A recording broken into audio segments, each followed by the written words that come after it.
कि गुरु के मंच से महादेव और साहब दीदी के सिवा किसी को भी नाम लेकर प्रणाम करने की आदत ठीक नहीं।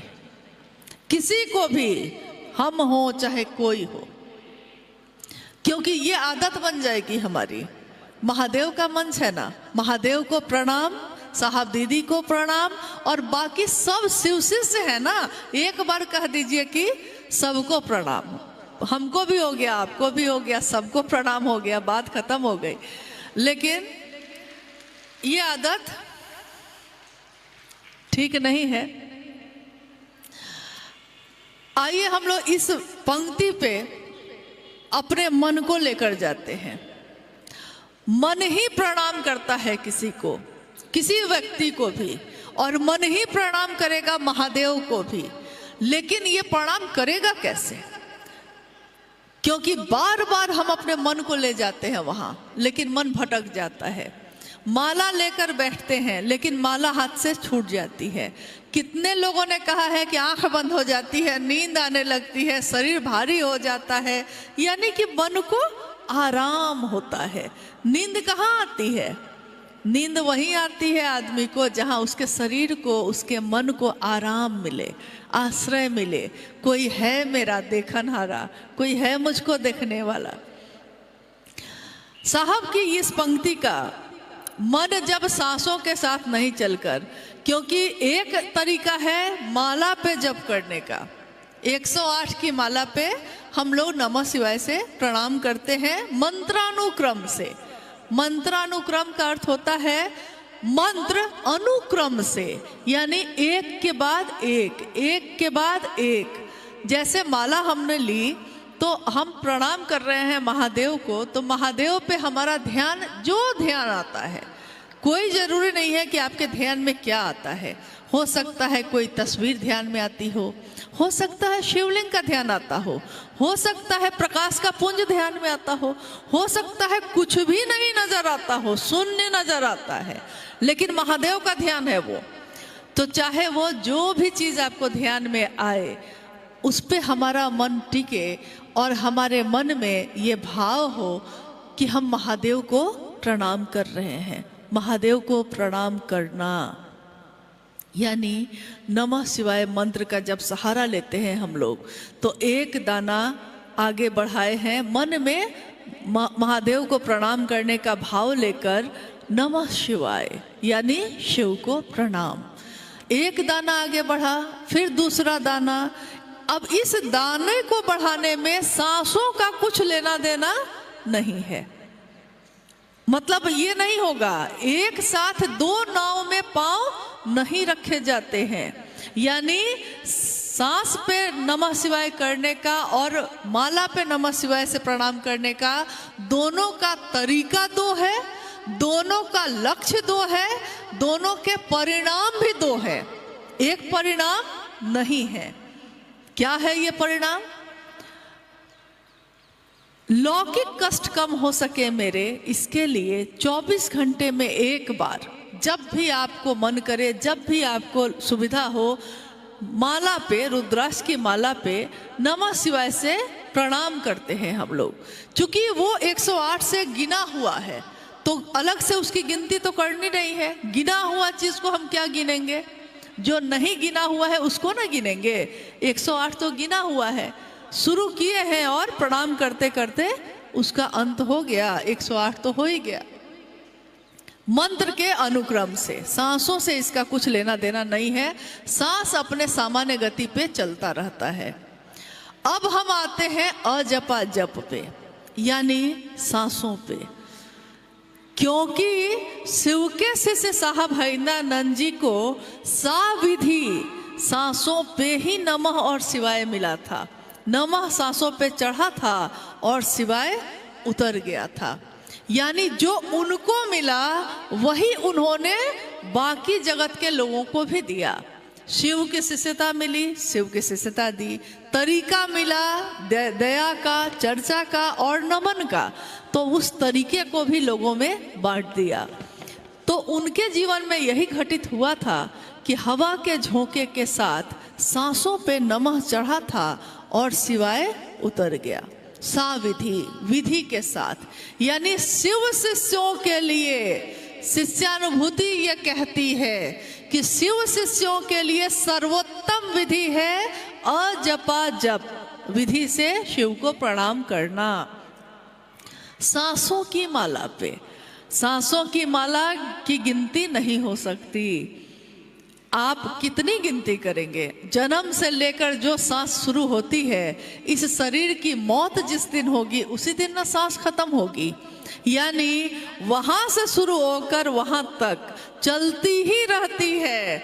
यहाँ तक कि कितनी बार आप अगर रात में सोते समय नमः अपने सांस पे चढ़ा लिए और शिवाय उतर रहा है, और ऐसा करते करते आपको नींद आ गई है, अगर ये आपकी अनुभूति होगी, ये हम सब की अनुभूति है कि अगर हमने सांस पे नमः चढ़ाया है और शिवाय उतर रहा है और ऐसा करते करते हम सो गए, तो जब सुबह में आंख खुलती है तो हम महसूस करते हैं कि नमः अभी भी चढ़ रहा है और शिवाय उतर रहा है। यानी सांसों की माला पे वो चल ही रहा था जब हम सोए थे तब भी। सांस की माला। और पंक्ति यहां साहब ने कही है कि मन से करना है प्रणाम, सांसों का सहारा लेकर करना है, सांस की सामान्य गति पे करना है।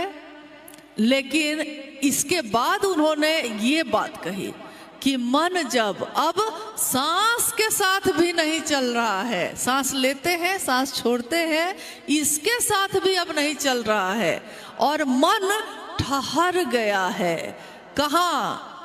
जिस मंत्र का हम मनन कर रहे हैं, जिस मंत्र का सहारा लेकर हम चल रहे हैं, हर उस मंत्र में उस देवता की ऊर्जा होती है, चैतन्य, यानी उस देवता की ताकत। नाम नहीं, शरीर नहीं, तस्वीर नहीं, प्रतीक नहीं, स्वयं वो देवता ही, स्वयं वो ऊर्जा ही। तो नमः शिवाय मंत्र में किसकी ऊर्जा है? स्वयं महादेव की। मन जब सांस के साथ भी अब नहीं है, सांस चल रही है लेकिन मन ठहर गया, कहाँ? जो उस मंत्र के देवता का चैतन्य है वहां ठहर गया है, तो क्या होता है? साहब कहते हैं कि आपका मन जो है उसका सानिध्य अब उस चैतन्य से, यानी महादेव से ही होने लगता है। और जब आपका मन वहां ठहर जाता है, सांस चल रही है, शरीर जिंदा है, लेकिन आपका ध्यान अब शरीर पे भी नहीं, मन पे भी नहीं, आपको सुध बुध ही नहीं है अपनी। ये घटना हुई थी साहब के साथ, कितनी बार हुई, लेकिन एक बार जिस घटना के समय हम लोग भी उपस्थित थे, उस घटना को जो आंखों से देखा, जिसमें ये पंक्ति चरितार्थ हुई, उस घटना को आपको बताते हैं। आपने शायद साहब के मुख से भी सुना होगा। महाशिवरात्रि का आयोजन था रांची में शाखा मैदान में, और शाम की आरती का समय हो गया। चूंकि मुख्यालय में प्रारंभिक समय से ही 24 घंटे का हरा भोरा संकीर्तन होता है महाशिवरात्रि में, तो उसमें शाम की आरती जब हो रही थी तो हम लोगों ने निवेदन किया साहब से कि आप भी चलिए। तो अक्सर साहब जाना नहीं चाहते थे, लेकिन हम लोग बार बार जब आके अनुरोध करते थे तो वो उठकर आ जाते थे। प्रेम अधिकार भी ले आता है। बच्चा अपने पिता पे अधिकार समझता है। पिता कहते हैं नहीं करूँगा, बेटा कहता है चलिए ना, नहीं नहीं जाएंगे, तो पोती आके कहती है चलिए बाबा, और हाथ पकड़ के उठा के लेके चली जाती है। महादेव के साथ भी हमारा आपका यही रिश्ता है, और साहब दीदी के साथ भी ऐसा ही रिश्ता है। प्रेम तो अधिकार लाता है। साहब ने इनकार पहले किया, फिर जब जाके गौरी जो यहाँ बैठी है थोड़ी छोटी ही थी, चलिए बाबा, हाथ पकड़ कर लेकर उनको आ गई। साहब ने कहा कि या तो मैं जिस काम को करने का मन मेरा नहीं है, या तो मैं उस काम को करता ही नहीं हूँ, और अगर करता हूँ तो फिर पूरे मन से करता हूँ कि अब तो करना ही पड़ेगा ये काम, तो जब करना ही है तो अच्छा से करें। तो जब आए वो, तो आरती के थाल उठाकर दी गई और 5 आरती लगी थी। एक आरती का थाल आया, उन्होंने बगल वाले को, अनु भैया, मोनू भैया, सब कोई खड़े थे, सबको बारी बारी से वो बढ़ाते चले गए। अंतिम थाली तो बच गई उन्हीं के हाथ में, 5वीं थाली। अब साहब क्या करें? तो उन्होंने कहा कि मैंने सोचा कि जब अब आरती का थाल ले ही लिया है तो महादेव की मूर्ति जो सामने थी तो उन्हीं पे ध्यान अपना लगा दिया। और ध्यान जब लगा दिया, आरती खत्म हो गई। आरती जब शुरू होने वाली थी, अब थाली तो ले लिए, अभी जो परमेश्वर जी यहाँ बैठे थे पूजा के आयोजन में, वही मदद कर रहे थे। साहब ने उनको कस के डांट के कहा, आरती शुरू करो परमेश्वर। ये हड़बड़ा के आरती शुरू कर चुके थे। आरती खत्म हो गई, आधा दिया बुझ भी गया, सब ने अपनी आरती रख दी और साहब वैसे ही खड़े हैं। आरती का थाल जो उनके हाथ में है वो कांप रहा है, लग रहा है कि अब गिर जाएगा। तब तक साहब के बड़े पुत्र अर्चित आनंद जी जो उनके बगल में ही खड़े थे, उन्होंने जल्दी से हाथ बढ़ाकर उस थाली को पकड़ लिया। तो हाथ को पकड़ा तो झटका लगा उनके शरीर को। तो साहब ने थोड़ी अकबकाहट में अपनी आंख खोली और कहा, क्या हुआ? तो हम सब उनको देखने लगे, लेकिन वो शांत मन से थाल को नीचे रख दिया गया। साहब लौटकर अपनी कुर्सी पे जहां वो बैठे थे बैठ गए। हरा भोला तो चल ही रहा था, चलता रहा। जब शिवरात्रि बीत गई और हम लोग घर में बैठे, सारे स्थानीय गुरु भाई गुरु बहन भी थे, हम सब भी थे। साहब ने कहा कि जानते हैं उस समय क्या हुआ? मैंने सोचा कि महादेव पे ध्यान लगा ही लेता हूं, और जैसे ही ध्यान लगाया तो फिर उसके बाद अब मेरा मन महादेव के सानिध्य में है और मैं उनसे बात कर रहा हूं। बात भी उन्होंने बाद में बताई कि क्या की, बात कर रहा हूं। तो मुझको अब नहीं पता है कि मेरा शरीर क्या कर रहा है, यह मुझको नहीं पता। मेरा मन अब जाके ठहर गया वहां। अब शरीर है, सांस चल रही है, शरीर जीवित है, लेकिन मन नहीं है शरीर के साथ। मन कहाँ है? शिव के सानिध्य में। तो उन्होंने कहा कि शिव के सानिध्य में मेरा मन जब ठहर गया तो मुझको अपने शरीर का सुध-बुध नहीं रहा। जब अनु बाबू ने हाथ में थाली पकड़ी तो झटका लगा, मुझको लगा जैसे करंट जैसा कुछ लगा। तो मेरी आंख खुली तो मैं देखता हूं कि मैं थाली लेकर खड़ा हूं।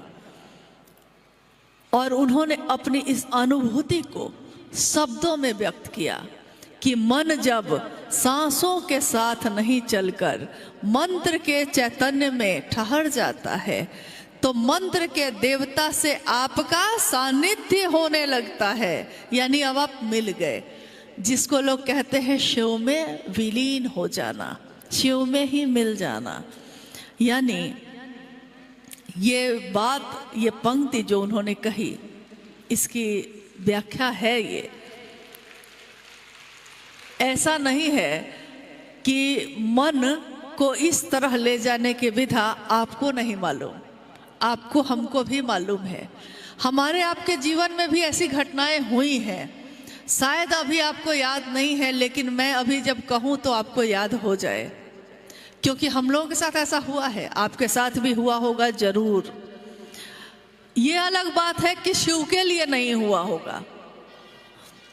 कभी कभी ऐसा हुआ होगा आपके जीवन में कि अचानक कोई खबर आई, कोई आपका अत्यंत प्रिय व्यक्ति दुख में है, पीड़ा में है, या हॉस्पिटल में है, या आ रहा है, कुछ भी ऐसा हुआ होगा, अत्यंत प्रिय यानी दिल के करीब कोई है और आपको अब आपका मन उसी की याद में है।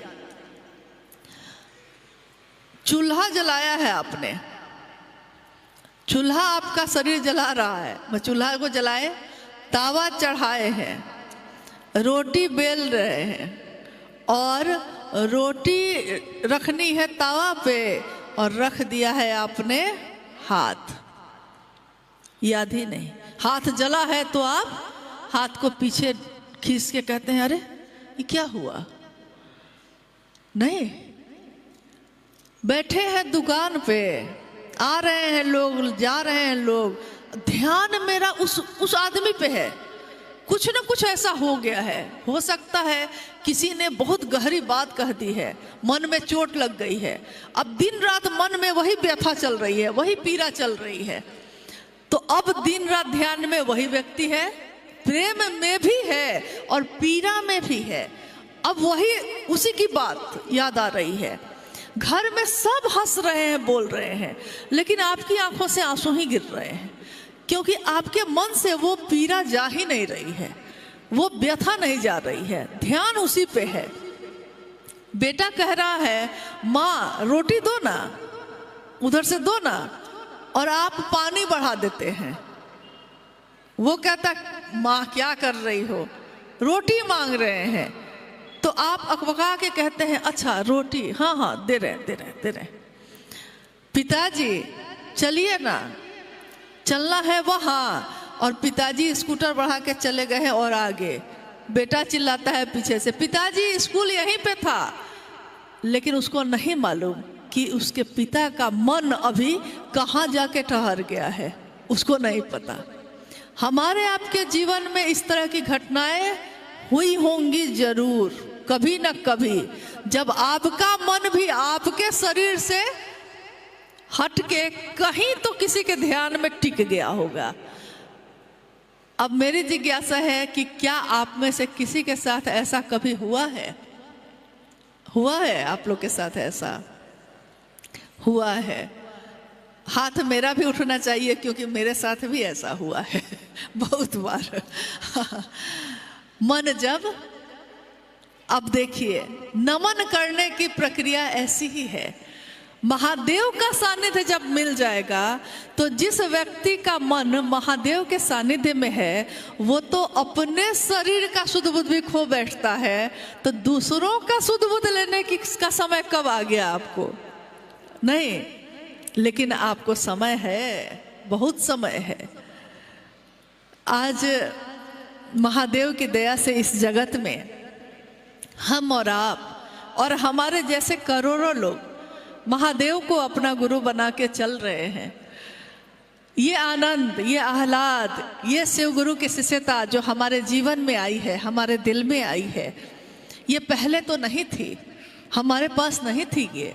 ये निधि जो मिली है हमको, जब भी हम दुनिया को देखते हैं, जैसा अभी भाई सतीश जी जब अपने जीवन की अनुभूति बता रहे थे, कितनी सही पंक्ति है कि दुनिया में इतना गम है। ये दुनिया जो है, जब दुनिया में आप निकलिएगा ना, तब आपको लगेगा कि हम सोचते हैं अपने घर में बैठे बैठे हम ही बहुत दुखी हैं। चार आदमी आपको कह दिया कुछ तो आप दिल्ली के इस कोना से उस कोना में जाके 10 आदमी के सामने इस बात को कहने लगते हैं, आंखों से आंसू बहने लगते हैं, घर में बंद हो जाते हैं, अब तो चर्चा में जाएंगे ही नहीं। व्यक्ति भारी हो गया, महादेव हल्के हो गए। लेकिन आपने सोचा है कि जो सामने बैठ के आपसे बात कर रहा है उसके लिए भी किसने क्या क्या बोला है? तो मेरा मन किसके सानिध्य में है? जो हम आज भी चल रहे हैं और चलते रहेंगे हमेशा, क्योंकि मन ये सानिध्य प्राप्त कर चुका है अपने साहब का, अपने दीदी का, और उन्होंने मेरा सानिध्य करवाया है महादेव से, आपका भी करवाया है। उन्होंने कोई बेईमानी नहीं की, उन्होंने सबके मन का सानिध्य करवाया है।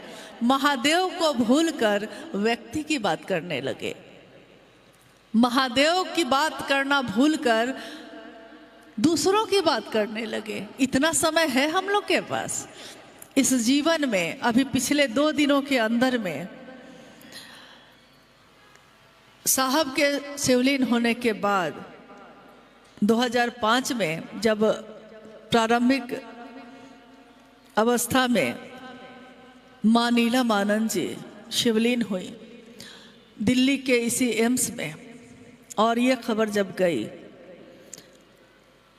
कहते हैं कि हादसों की बारिश है, हादसों की बारिश हो रही है, और महादेव की दया उस बारिश में भी जैसे छाता लेकर खड़े हैं।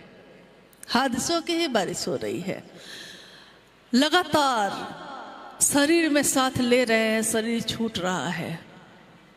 साहब श्री का भी, कितने गुरु भाई गुरु बहनों का भी हमारे आपके बीच अभी अभी आंखों के सामने जो थे, अचानक खबर आती है, हम जा भी नहीं पाते, देख भी नहीं पाते, कहते हैं अंतिम दर्शन भी नहीं कर पाते।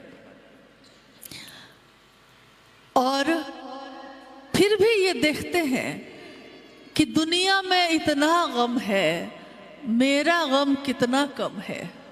लोगों का गम देखा तो मैं अपना गम भूल गया। महादेव की इस दुनिया में लोगों के जीवन के दुख को जब देखिएगा, आपको अपना दुख देखने का समय नहीं है, गम देखने का समय नहीं है, रोने का समय नहीं है। ये जीवन कब खत्म हो जाएगा इसका तो कोई मतलब ही नहीं है। यह जीवन कागज की पुरिया, बूंद पड़ेगा और घुल जाना है। मौत की एक बूंद पड़ी और जीवन खत्म। तब तो इतना अहंकार है, इतनी नफरत है। क्यों इतनी नफरत है? क्या बिगाड़ा हम लोगों ने? आपने क्या बिगाड़ा मेरा? मैंने क्या बिगाड़ा आपका? सबने तो शिव की बात की, सबने तो साहब के बताए हुए रास्ते पे चलने का संकल्प लिया। और इससे तो कहते हैं ज्ञान की धाराओं का जब संगम होगा, ज्ञान की धारा किसी के भी हृदय से फूटे, आपके हृदय से, साहब के, मेरे, उनके, इनके, ज्ञान की धारा जो विशुद्ध प्रेम की है, ईश्वर की है, उसका मिलन जब होगा तो वो तो उसमें तो मिलन होता है, उसमें संघर्ष नहीं होता। संघर्ष तो नफरत में होता है, प्रेम में संघर्ष कैसे हो सकता है? यानी हमने कहीं ना कहीं भूल की है, हमसे कहीं ना कहीं कुछ गलती हुई है। थोड़ा अकेले अपने साथ बैठिए। हर गुरु भाई गुरु बहन के लिए कहते हैं, अपने लिए भी ये कहते हैं, अकेले बैठिए और सोचिए, अपने जीवन को देखिए। जिस तरह उस दिन आरा के शमशान में बैठकर, गांगी शमशान में बैठकर हमारे साहब श्री ने अपने जीवन के पिछले 14 वर्ष को देखा था, और उन्होंने देखा कि हासिल कुछ भी नहीं है, हाथ खाली के खाली हैं, और उन्होंने अंतिम शरण ली थी शिव की। हम आप जिसने भी शिव को अपना गुरु बनाया है, हम भी अपने जीवन के उस समय से लेकर जिस दिन हमने शिव को अपना गुरु बनाया था, उस दिन से लेकर आज तक के जीवन को अपने देखें और ये सोचें, क्या पाया, क्या खोया, पाया क्या है ये सोचिएगा। और अगर नहीं पाए हैं तो पाने की कोशिश करिए। खोने के लिए कुछ भी पास में नहीं है। खोने के लिए तो दुनिया में खोना ही खोना है, पाना कुछ नहीं है। एकमात्र महादेव को पाकर ही हमारा मन सुख का अनुभव कर सकता है, आनंद का अनुभव कर सकता है। उनको पाने की कोशिश करिए। कोई किसी को पसंद नहीं करता, कोई बात नहीं। क्या साहब को सारे लोग पसंद करते थे? क्या महादेव को पूरी दुनिया के लोग पसंद करते हैं? क्या आपको, हमको, किसी को भी सारे लोग पसंद करते हैं? ऐसा नहीं होता। तो पसंद करिए या ना करिए किसी को, लेकिन कम से कम नफरत तो मत दीजिए।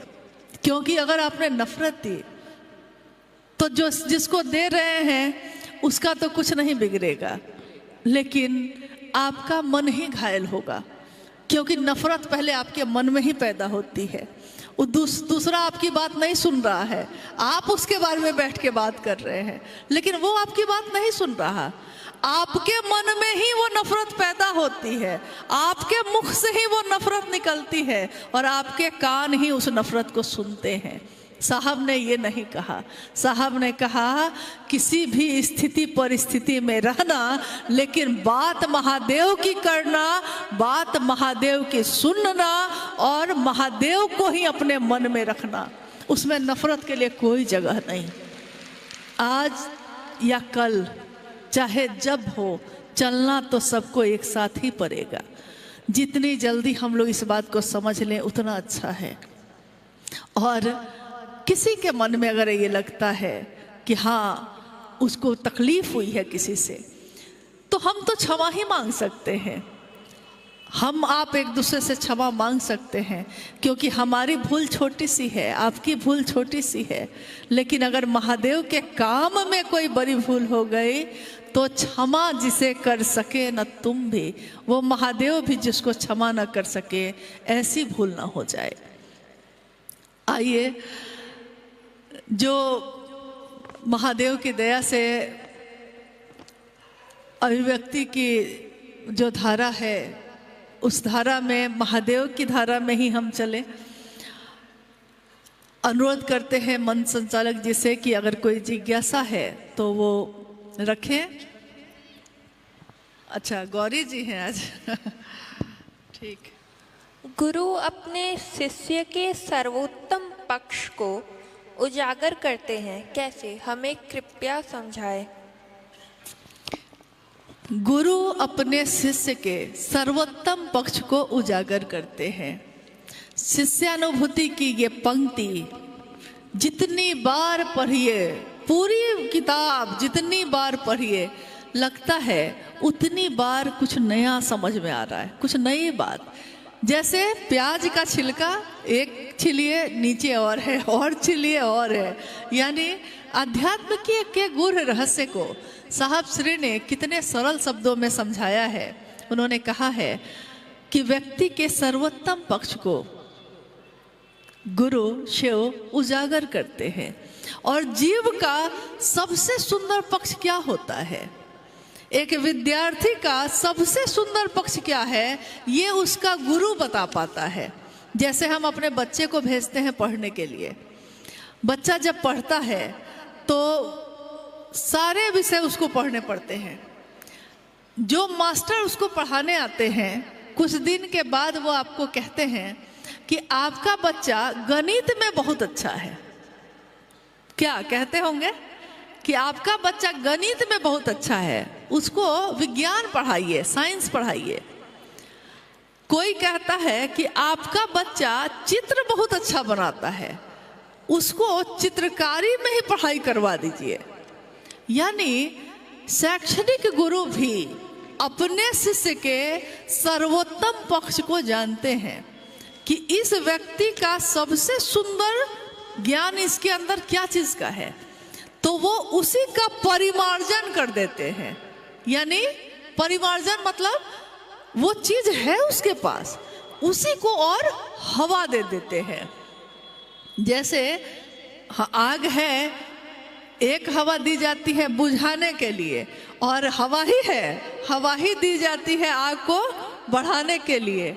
तो महादेव जब गुरु होते हैं तो हमारे कर्म फल जो भी है, स्वकर्म या हमारे प्रारब्ध कर्म, जो भी कर्म हो, अच्छे कर्मों को वो हवा दे देते हैं।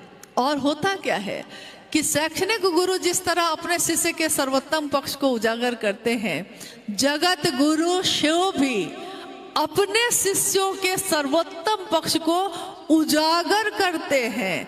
कहाँ जगत के लोग देखते हैं उस पक्ष को। वो पक्ष क्या है?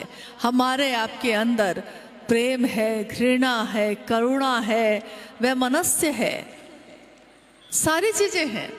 लेकिन महादेव के सानिध्य में हमारा मन का सबसे सुंदर पक्ष वो उजागर होता है, शिव हो जाना, शिव जैसा हो जाना। शिव क्या है? ईश्वर के रूप में वो करुणावतारम है। करुणावतारम, कर्पूर गौरम करुणावतारम संसार सारम भुजगेंद्रहारम, यानी वो शिव करुणावतारम है। करुणा कण कण में है उनकी, और करुणा का ही एक भाग है दया। करुणा का भाग है दया, यानी करुणा जो सब पे एक समान है। दया सिर्फ शिष्यों पे होती है, यानी शिष्य पे ही कर सकेंगे वो, लेकिन करुणा तो हर जीव पे होती है। तो शिव पे दया, शिव की दया से जीव शिव होता है, यही उसका सर्वोत्तम पक्ष है। और जब वो शिव होता है, शिव जैसा होता है, तो उसके अंदर दबा हुआ वो भाव जो करुणा से भरा है, सबके लिए उजागर होता है। तब वह दूसरे के दुख को महसूस करता है। किसी के कष्ट को देखकर उसकी आंखों में भी आंसू हैं। कोई भूखा है तो उससे खाया नहीं जाता, वो अपनी थाली बढ़ा देता है। कोई ठंड में कांप रहा है तो वो अपनी चादर उतारकर उसको बढ़ा देता है, क्योंकि उसका स्वभाव जो सिर्फ अपने लिए सोचता था, अब स्वार्थ के तटबंधों को तोड़कर सर्वमय हो गया, सर्वहित का सोचने लगा, सबके लिए सोचने लगा। यहाँ कौन पराया है? यहाँ कोई पराया नहीं, इसलिए वो अब सबके लिए सोचता है, सबका अच्छा और शुभ सोचता है। वाणी शब्दों और मौन व्याख्यान की सीमा से भी परे जाकर शिष्यात्मा की परमात्मा से अन्विति सुनिश्चित करनी होती है। शिष्यानुभूति की ये पंक्ति कृपया समझाए। जोर से बोलिए। जिज्ञासा आपने सुनी। वाणी शब्दों और मौन व्याख्यान की सीमा से भी परे जाकर शिष्यात्मा की परमात्मा से अन्विति सुनिश्चित करनी होती है। शिष्यानुभूति की ये पंक्ति कृपया समझाएं। वाणी यानी बोली, जो आपकी आवाज निकल रही है, शब्द, उस शब्द में क्या निकल रहा है, और मौन व्याख्यान की सीमा, पहले हम इसको समझ लें। वाणी और शब्द जो है एक सीमा तक वो बहुत ज्यादा काम करता है। इतना काम करता है कि शब्द के लिए कहा जाता है कि शब्दन मार जगाए दीजो रे, गुरु पैया लागू नाम लखाए दीजो रे। शब्द की मार से गुरु उठा देते हैं। जागा जागा महादेव, ये कहना ही, देखिए आपके हाथों को उसने उठा दिया। शब्द, इस शब्द में ताकत है। वाणी जो बोल रहा है, मौन कोई है उसमें, लेकिन एक सीमा तक। एक शब्द औषधि करे और एक शब्द चले बाण। एक शब्द औषधि का काम भी करता है और एक शब्द तीर की तरह आपके सीने में भी लगता है।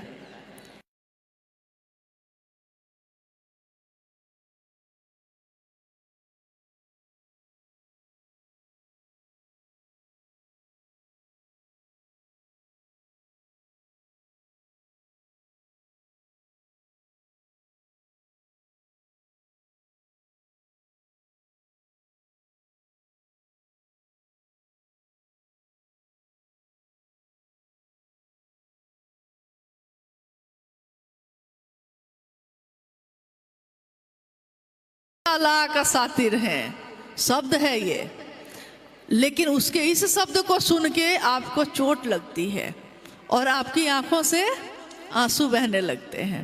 चोट दिल में लगी है। चोट तुझे लगे तो दर्द मुझे होए, चोट दिल में लगती है। यानी वाणी, शब्द और मौन, चुप भी कोई है अगर, लेकिन आपके तरफ देख कैसे रहा है इस पे भी असर होता है। मौन है लेकिन कोई मौन होकर भी आपके तरफ बहुत स्नेह से देख रहा है तो आप मुस्कुराते हुए गुजर जाते हैं।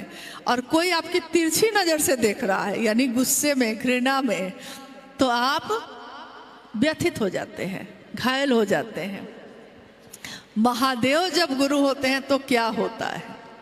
महादेव जब गुरु होते हैं तो शिष्यानुभूति में साहब ने लिखा है कि वाणी शब्दों और मौन व्याख्यान की सीमा से भी परे, इस सारी सीमा खत्म हो जाती है। नीचे ही शिष्यात्मा की परमात्मा से अन्विति यानी मिलना सुनिश्चित करते हैं महादेव।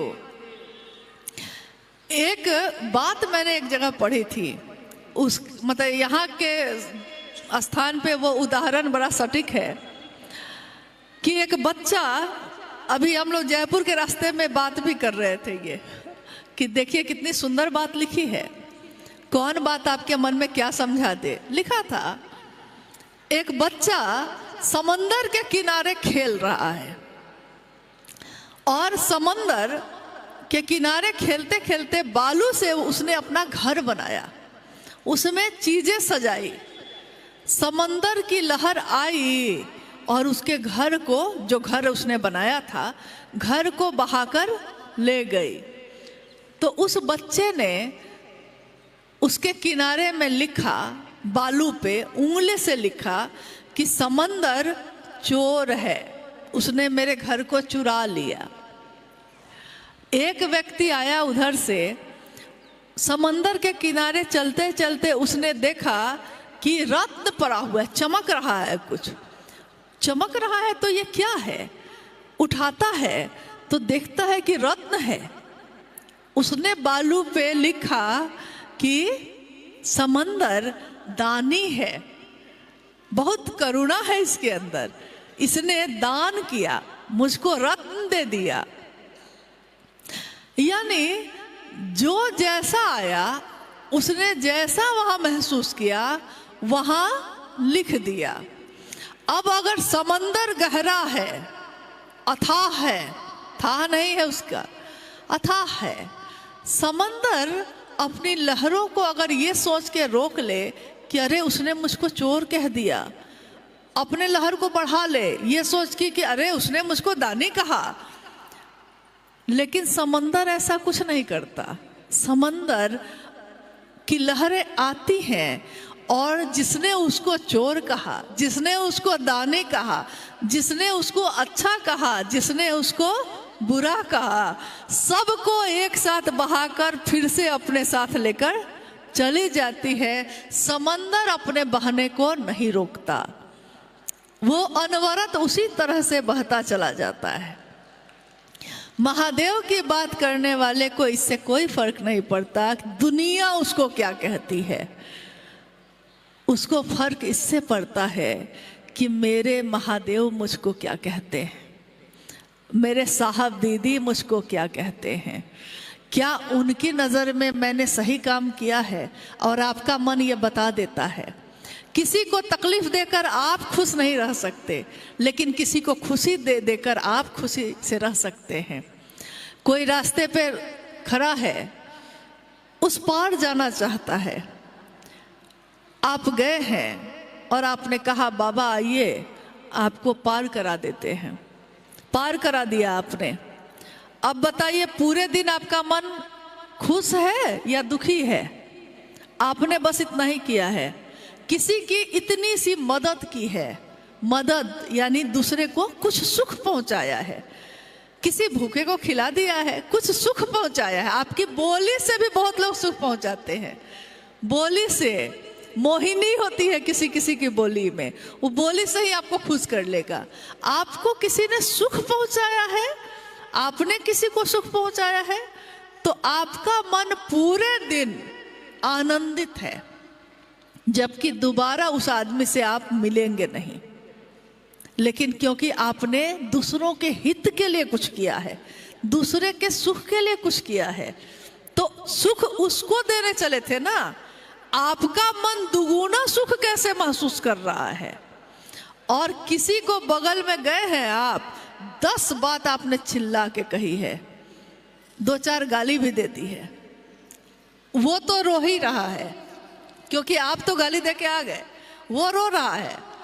लेकिन क्या जो गाली देकर आया है वो खुश हो गया है? नहीं, उसने जितनी पीड़ा दूसरे को दी उससे 5 गुना पीड़ा उसके मन को झेलना पड़ रहा है।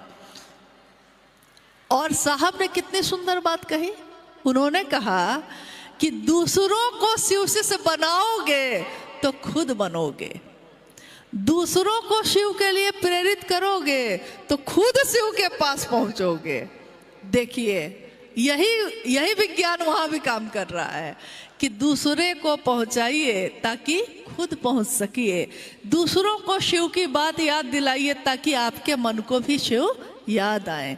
बाकी जगत में जीने के लिए तो हम सब कुछ न कुछ काम करते हैं, अपने जीवन को जीने के लिए आप भी कुछ काम करते हैं, अपने जीवन को जीने के लिए हम भी कुछ काम करते हैं, लेकिन महादेव की बात करना किसी भी शिव शिष्य के लिए पेशा नहीं है, ये उसका व्यापार नहीं है, ये उसका बिजनेस नहीं है, ये उसका जीवन है।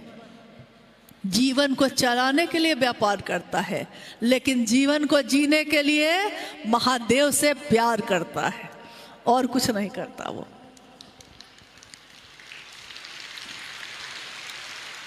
हो गया बेटा? और है, जोर से बोलिएगा। शिव चर्चा 2 धारी तलवार है, कैसे, कृपया समझाएं। अभी अभी जो बात मैंने कही कि दीजिएगा दूसरों को चलेगा आप पे भी, जो चीज दीजिएगा दूसरे को वो मिलेगा आपको भी। तो शिव था ना, शिव चर्चा, हाँ शिव चर्चा 2 धारी तलवार है। ये पंक्ति आजकल बड़ी पॉपुलर हो गई है, मतलब प्रसिद्ध हो गई है। इस पंक्ति की व्याख्या अलग अलग लोग अलग अलग तरीके से कर रहे हैं। किसी भी पंक्ति या किसी भी शब्द को समझने के लिए पहले उसके बारे में समझना होगा जिसने ये बात कही है, क्योंकि पंक्ति जिनकी है उनके भाव से ना देखना होगा उन्होंने किस भाव से कही ये बात, नहीं, उन्होंने किस भाव से कहा है। एक बार साहब ने कहा कि गाड़ियां आ रही थी और जो गाड़ी की देखभाल यातायात देख रहा था उसको कहा गया, मतलब कहानी ये अकबर बिरबल की है, सच्चाई ये है, ये अकबर बिरबल की कहानी है। और साहब ने एक दिन जब हम लोग बैठे थे तो इस बात को कहा था, बाद में शिव चर्चाओं में भी कभी कभी कहा उन्होंने। उसमें बिरबल ने यातायात जो चल रहा था वहाँ लोगों को कहा कि गाड़ी जो आएगी उसको रोकना मत, जाने देना। पंक्ति आपने सुन ली, रोकना मत, जाने देना। बिरबल ने कहा कि रोकना मत, जाने देना। जो यातायात देख रहा था उस तक पहुंचते पहुंचते ये पंक्ति, कॉमा फुल स्टॉप का कितना महत्व होता है, ये पंक्ति बदल गई। उस तक पहुंचते पहुंचते पंक्ति पहुंचाने वाले ने कहा कि बिरबल जी ने कहा है कि रोको मत, जाने देना। वाक्य वही है, रोको मत, जाने देना, वाक्य तो वही है, खाली कॉमा बदल गया। रोको मत, जाने देना, अर्थ का अनर्थ हो गया कि नहीं? वही कुछ हो गया है। सारे लोग तो नहीं, क्योंकि साहब ने कहा मेरी बातों को समझने के लिए दिल से पढ़ोगे तो समझ जाओगे और दिमाग से तो कभी भी समझ नहीं पाओगे। तो जो भी बात साहब ने कही है, लिखी है, उसको दिल से ही पढ़ना होगा, दिल से ही सुनना होगा और उनके नज़र से देखना होगा कि उन्होंने क्या कहा। शिव चर्चा 2 धारी तलवार है, ये बात उन्होंने कही। यानी शिव की चर्चा में स्वयं जो शिव की चर्चा कर रहा है वो भी है और समूह जो शिव की चर्चा सुन रहा है वो भी है।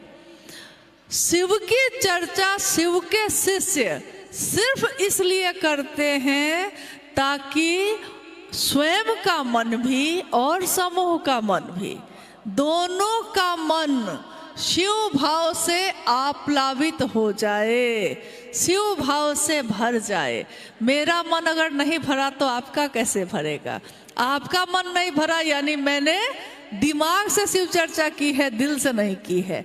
यानी शिव चर्चा दो धारी तलवार है, एक ऐसी तलवार जो दोनों तरफ काटती है, दोनों तरफ असर डालती है, स्वयं को भी, बोलने वाले को भी, और जो सुन रहे हैं उनको भी, दोनों को एक साथ शिव भाव से भरती है। तभी शिव की चर्चा का उद्देश्य पूर्ण भी होता है। तो साहब की बातों को पढ़िए, सुनिए और लोगों को बताइए, लेकिन उसके अनुसार जिसने ये बात कही है। कभी भी आपने सुना होगा कि अनुशासन की बात जब होती है, हम कहते हैं कि मेरा मन है, हम शिव चर्चा में ऐसा करेंगे, मेरा मन, हम इन लोगों को जोड़े हैं, मेरा मन है कि यहाँ शिव चर्चा कैसे होगी, मेरा मन कौन आएगा, मेरा मन कौन नहीं आएगा, जैसी बहुत सारी बातें हम लोग करते हैं। और शिव चर्चा में जैसा अक्सर जिज्ञासा भी आती रहती है कि कभी कोई जगह पे नाच होने लगा है, कहीं सिर्फ भजन होता है, या कहीं और भी तरह की चीज़ें होने लगती हैं, कहीं कहीं, हर जगह नहीं। इसको समझना होगा कि जिस भी काम को हम अपने जीवन में करते हैं वहाँ हम ये दिमाग नहीं लगाते कि हम अपने अनुसार करेंगे। अगर आप किसी कंपनी में काम करते हैं, जैसे ही उस कंपनी के दरवाजे के अंदर जाते हैं आप, अब वो कंपनी जो कहती है आप उसी के अनुसार पूरा दिन बिताते हैं कि नहीं? क्यों? आपको पान खाना पसंद है, आपको हो सकता है और भी कुछ करना पसंद होगा, लेकिन वहाँ आप ऐसा नहीं करते, क्योंकि कंपनी का अनुशासन ये कहता है कि आपको ये चीज़ें नॉट अलाउड नहीं है, मतलब ये निषेध है, निषेध यानी ये चीज़ें आप नहीं कर सकते। उस कंपनी के पूरे परिसर में आप ये काम नहीं करते। शरीर बीमार हो गया है, डॉक्टर से दिखाने गए हैं, डॉक्टर के यहाँ जाइएगा, बाहर बोर्ड पे लगा है शोरगुल ना करें, कृपया अपना मोबाइल ऑफ कर लें, साइलेंट कर लें। अब आप बताइए, आप ऐसा करते हैं कि नहीं? करते हैं कि नहीं? नहीं करते हैं? करते हैं हाँ करते हैं। यानी हर जगह अनुशासन में रहने में हमको कोई दिक्कत नहीं है। किसी भी जगह जाइए, उस जगह के अनुशासन में हमको रहने में कोई दिक्कत नहीं है, लेकिन शिव की चर्चा में स्व अनुशासन में रहने में दिक्कत है। और किसके अनुसार? शिष्य वही जो सीखना चाहे, शिष्य वही जो गुरु के आदेश अनुसार करता हो। गुरु की दया तो वैसे ही मिलती है। शिष्य वही जो, शिष्य शब्द ही बना है शासन, प्रशासन, अनुशासन, यानी जिसमें गुरु का अनुशासन चलता है। अब महादेव गुरु हैं और शिव चर्चा हम कहीं भी दुनिया में अगर करेंगे तो महादेव की परिधि में रह के ही करेंगे ना। तो महादेव की परिधि में रहने वाले लोग मेरे महादेव को क्या पसंद है, महादेव ने क्या चाहा है, ये सोच कर करेंगे, तब ना शिव की चर्चा की सार्थकता होगी। क्योंकि दुनिया आपके रूप में, मेरे रूप में, सबके रूप में शिव को देखती है। शिव की शिष्यता अपने पावन धारा के साथ बह रही है, अविच्छिन्न। रास्ते की गंदगियां भी शामिल हो रही हैं, लेकिन साहब हरिंद्रानंद जी का ये कथन है कि पावन हमेशा पावन ही रहता है। रास्ते की लाख गंदगियां उसमें शामिल हों, लेकिन मूल धारा हमेशा अपने उद्देश्य की तरफ चलती रहती है। गंगा जब निकलती है, पतली सी धारा है, कोई ताकत नहीं। जैसे जैसे जगत में बढ़ी है उसका विस्तार हुआ है, और जब समंदर से मिलती है तो अपने पूर्ण यौवन पे मिलती है, पूर्णता पे मिलती है। तो महादेव की शिष्यता भी हमारे आपके दिलों में प्रवेश करके आगे बढ़ रही है, और एक दिन इस संसार में रहने वाले लोगों के द्वारा शिव की तरफ बढ़ती रहेगी, शिव से मिलती रहेगी। अपनी पूर्णता में शिव अपने शिष्यों में अपना शिष्यत्व उतारें। और साहब श्री का ये कथन कि मैं शिव का शिष्य हरिंद्रानंद अपने गुरु शिव से साष्टांग ये प्रार्थना करता हूं कि शिव शिष्यों का मन शिव की दया की अतल गहराइयों में समाहित होता ही रहे। ये मेरा अपने गुरु शिव से साष्टांग प्रार्थना है। ये शिव के शिष्य साहब हरिंद्रानंद जी का कथन है। तो हमारा आपका मन शिव की दया की अतल गहराइयों में डूबता ही रहे। प्रेम डूबते रहने की विधा है। महादेव की दया ऐसी बनी रहे, हम सबका जीवन शिवमय हो, सुखमय हो। और आज का ये कार्यक्रम जो आप सब ने अथक परिश्रम से आयोजित किया है, मेरी याचना है अपने गुरु शिव से, अपने साहब और दीदी से, हमारे मन में फैले अंधेरे को वो दूर करें और उसमें अपने ज्ञान की रोशनी उतारें, ताकि हम अपने जीवन के लक्ष्य को देख सकें और उस पर चल सकें। वही गति देते हैं, वही चलने का रास्ता दिखाते हैं और वही मंजिल तक भी पहुंचाते हैं। तो आप सभी के चरणों में मेरा प्रणाम है, आप सबको मेरा प्रणाम। हेलो हेलो, आइए हम निवेदन करना चाहेंगे भाई सुरेंद्र जी से, और उससे पहले भाई प्रभात जी एक भजन आप अपने गुरु के चरणों में अर्पित करने का कष्ट करेंगे। भाई प्रभात।